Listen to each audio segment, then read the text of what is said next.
मैंने इसमें कुछ नाटकीय रोशनी जोड़ी, इसलिए ऐसा लगता है कि छवि से कुछ प्रकाश आ रहा है और ये बहुत शांत दिखता है। तो हाँ, मुझे इसे हटाने दें और चलो इसे शुरू से बनाते हैं।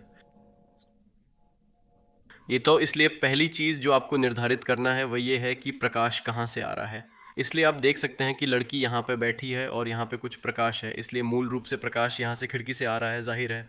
ऐसे तेरा सौ ऐसे वो भी बन के रो आके, इसलिए और ये भी यहाँ से या यहाँ से नहीं आ रहा है, ये ऊपर से या जैसे यहाँ से आ रहा है। तो ये हमारा मार्गदर्शक है।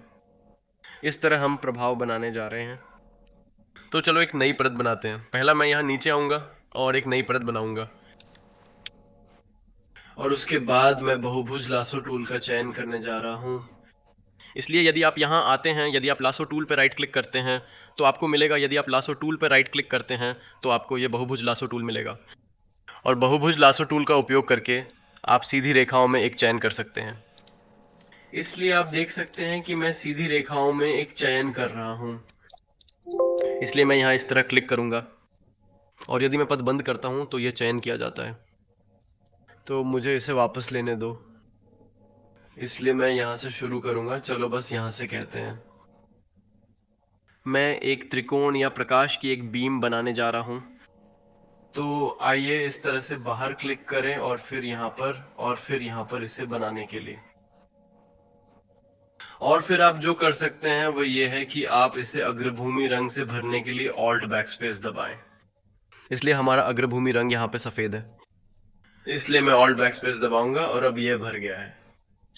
लेकिन मुझे लगता है कि हमने कुछ गलत किया, क्योंकि हाँ, ये क्षेत्र कोई समस्या नहीं है, इसलिए हम इसे फिर से कर सकते हैं। मैं इस तरह प्रकाश की एक बीम बनाने जा रहा हूँ और यह सुनिश्चित करने जा रहा हूँ कि ये इस तरह स्क्रीन से बाहर नहीं जा रहा है।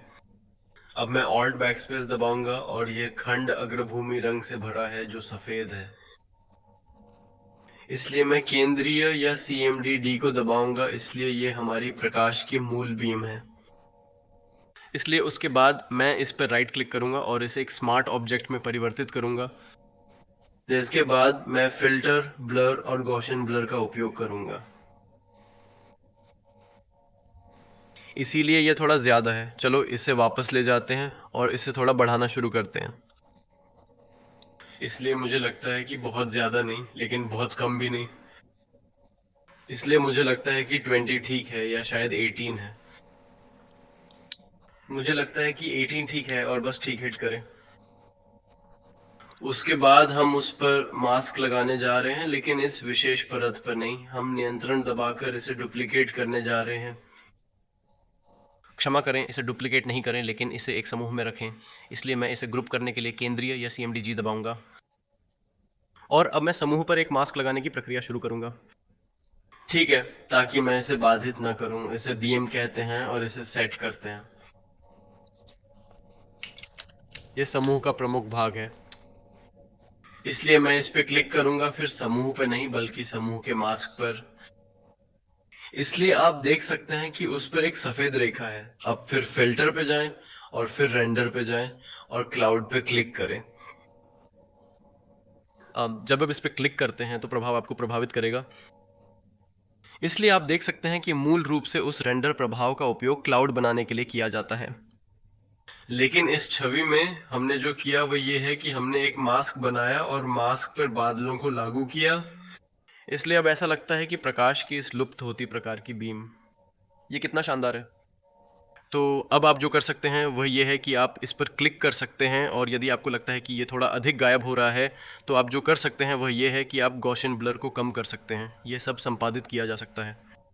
इसलिए शायद चलो इसे 15 पर रखें और हिट करें। ठीक है, ये सच होने के लिए ठीक लगता है, बहुत बदल नहीं गया है। और आप इन बादलों के आकार को बढ़ाया या कम कर सकते हैं।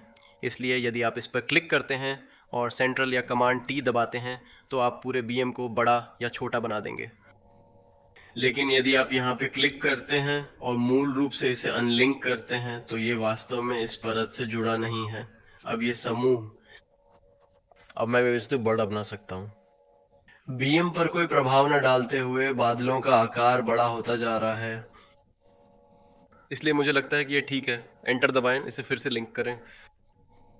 मुझे लगता है कि हम जाने के लिए तैयार हैं। इसलिए अब आप जो कर सकते हैं वह यह है कि आप केंद्रीय या CMD J दबाकर BM को डुप्लीकेट कर सकते हैं, और यदि आप चाहें तो आप इसे कहीं और रख सकते हैं। हालांकि मुझे लगता है कि पहले ये थोड़ा तेज लग रहा है। तो आप जो कर सकते हैं वह ये है कि आप यहाँ आ सकते हैं, गॉसियन ब्लर पे जा सकते हैं, और मुझे लगता है कि इसे बढ़ाने की आवश्यकता है। तो चलिए इसे लगभग 25 पर सेट करते हैं और सुधार की पुष्टि करते हैं। अब हम इसे डुप्लीकेट कर सकते हैं और ट्रांसफॉर्म के लिए प्रेस कंट्रोल या कमांड T का इस्तेमाल कर सकते हैं। और चलिए इसे इस जगह पर व्यवस्थित रूप से रख देते हैं।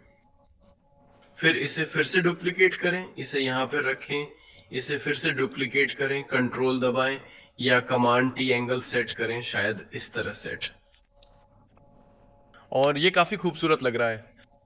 इसलिए हम जो कर सकते हैं वह ये है कि हमने मूल रूप से प्रकाश के बीम बनाए हैं और ये काफी अच्छा दिखता है। लेकिन हम जो कर सकते हैं वह ये है कि हम इस पर एक ढाल लागू करने के लिए उस पर एक और परत मास्क लागू कर सकते हैं। इसलिए यदि मैं इस पर एक लेयर मास्क बनाता हूं तो ये लेयर मास्क पर एक लेयर मास्क होगा, और ये इतनी गड़बड़ है कि आप इसमें नहीं जाना चाहते। आप इस समूह को ग्रुप में बदल सकते हैं।